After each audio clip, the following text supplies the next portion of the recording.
Assalamualaikum warahmatullahi wabarakatuh. Alhamdulillahirabbil alamin wassalatu wassalamu ala asyrofil anbiya wal mursalin nabiyina wa habibina Muhammad wa ala alihi wa sahbihi ajmain. La haula wala quwata illa billahil aliyil azim, amma ba'd. Kaum muslimin wal muslimat rahimakumullah, puji syukur kita aturkan kehadirat Allah Subhanahu wa taala biqauli alhamdulillahirabbil alamin. Salat dan salam mudah-mudahan tak terlimpah tercurah pada Rasulullah Muhammad sallallahu alaihi wasallam. Kaum muslimin dan muslimat yang dirahmati Allah, hari ini alhamdulillah kita sudah berada di bulan Syawal. Artinya serangkaian ibadah yang diwajibkan Allah di bulan Ramadan maupun disunahkan ini sudah kita kerjakan semuanya. Tetapi saya ingin menyampaikan bahwa sering sekali kita ini merasa bangga ketika masuk di bulan Syawal atau sudah memasuki hari raya Idul Fitri, bangga dengan segala ibadah yang kita lakukan khususnya di bulan Ramadan. Tapi saya ingin mengajak pada kita semuanya untuk kembali merenungkan apakah kebanggaan kita terhadap ibadah yang ada di bulan Ramadan itu memang secara otomatis bisa mengantarkan kita ini menjadi orang yang betul-betul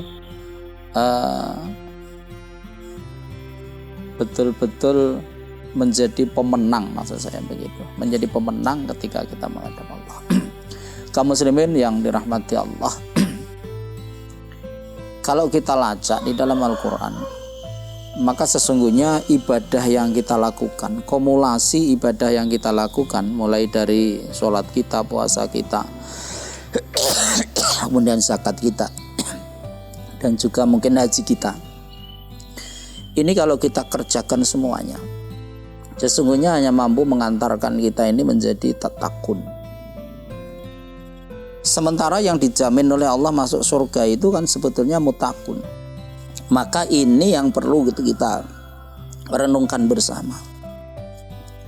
Bagaimana modal tatakun yang kita miliki ini bisa mengantarkan kita ini menjadi mutakun. Tatakun itu kalau di sisi bahasa itu kan fi'il mudhari'.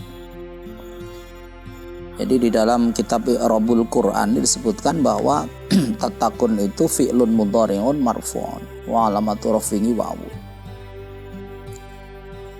Itu adalah fi'il mudhari'. Fi'il mudhari' itu sesungguhnya adalah sebuah proses menuju kepada satu tujuan yang betul-betul diharapkan dengan kehadiran Al-Quran, yaitu muttaqun. Sementara Allah sendiri juga sudah menjanjikan di dalam Al-Quran bahwa surga itu disiapkan untuk orang-orang yang muttaqun itu. A'udzubillahi minasyaitonir rajim. Masari'u ila maghfiratin min rabbikum wa jannatin 'arduhas samawati wal ardh u'iddat lil muttaqin. Jadi surga itu disiapkan oleh Allah bagi orang-orang yang sampai derajat muttaqun, bukan sekedar sampai derajat tatakun. Makanya kalau kita ini sering membanggakan diri dengan ibadah mahdhah kita, dengan ibadah ritual kita, 4 ibadah yang saya sebutkan tadi, sholat, puasa, zakat, kemudian haji, itu kita andalkan untuk persiapan kita, tanpa kita ini memperhatikan sesuatu tambahan yang harus kita lakukan untuk mengantarkan tatakun menjadi mutakun, maka nanti kita akan menyesal di hadapan Allah. Nah itu ketika misalnya kita selesai sholat, jangan bangga dengan sholat kita. Kita selesai dengan puasa, jangan bangga dengan puasa kita. Kita selesai zakat, jangan bangga dengan zakat kita. Kita selesai haji, jangan bangga dengan haji kita. Karena masih banyak hal-hal yang harus kita lakukan untuk mengantarkan tatakun itu menuju muttaqun. Kalau kita perhatikan di dalam beberapa ayat dan juga beberapa hadis, itu yang bisa untuk mengantarkan ketatakunan kita menuju mutakun ini adalah hal-hal yang banyak secara hukum itu berada di level bawahnya hukum-hukum yang wajib. ibadah-ibadah wajib itu. Sehingga ketika kita ini sholat yang fardu itu maka jangan pernah kita ini meremehkan sholat yang sunnah. Ketika kita ini sudah menjalankan zakat, maka jangan pernah kita ini meremehkan sedekah, infak dan sebagainya. Ketika kita ini sudah menjalankan puasa Ramadan, jangan meremehkan puasa-puasa yang disunnahkan oleh Rasulullah. Begitu kita ini berhaji juga jangan pernah kita menganggap hal-hal sunnah yang itu dicontohkan oleh Rasulullah. Karena sesuatu yang sunnah itu sebetulnya memiliki nilai fungsi yang luar biasa. Satu, ya, nilai fungsi yang sunnah itu bisa menjadi ibadah yang berdiri sendiri dan seiring dengan ibadah yang wajib itu.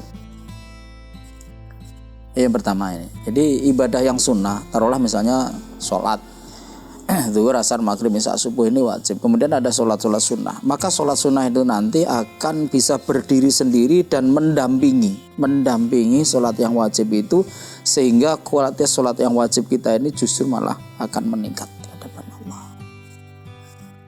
Tetapi fungsi yang kedua, sesuatu yang sunnah ini bisa untuk menjadi melengkapi yang wajib tatkala yang wajib ini ada persoalan. Taruhlah misalnya seperti sholat. Ketika sholat kita yang wajib ada persoalan, mungkin persoalan pada sisi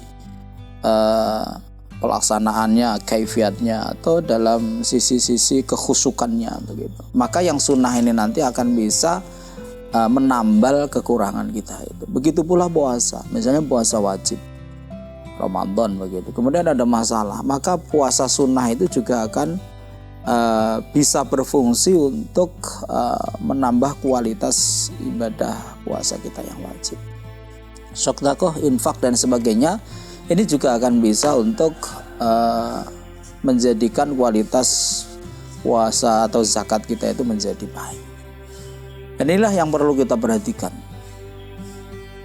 Kemudian yang berikutnya yang perlu kita perhatikan untuk menopang ibadah yang wajib kita itu adalah bahwa biasanya tatkala kita ini berada di level untuk melaksanakan yang wajib, semangat kita itu tinggi.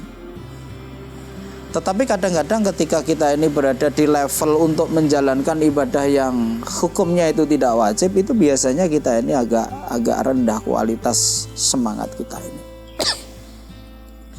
Maka Allah menginginkan supaya setiap apa yang sudah kita lakukan ini harus kita jaga kesinambungannya, harus kita jaga istimrornya, harus kita jaga istiqomahnya, supaya nanti amal ibadah kita itu menjadi amal yang dicintai oleh Allah.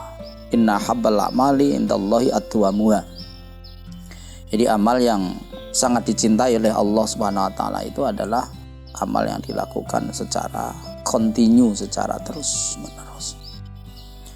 Jadi kaum muslimin wal muslimat rahimakumullah, ini yang perlu untuk kita jaga, ini yang perlu untuk kita renungkan bersama, supaya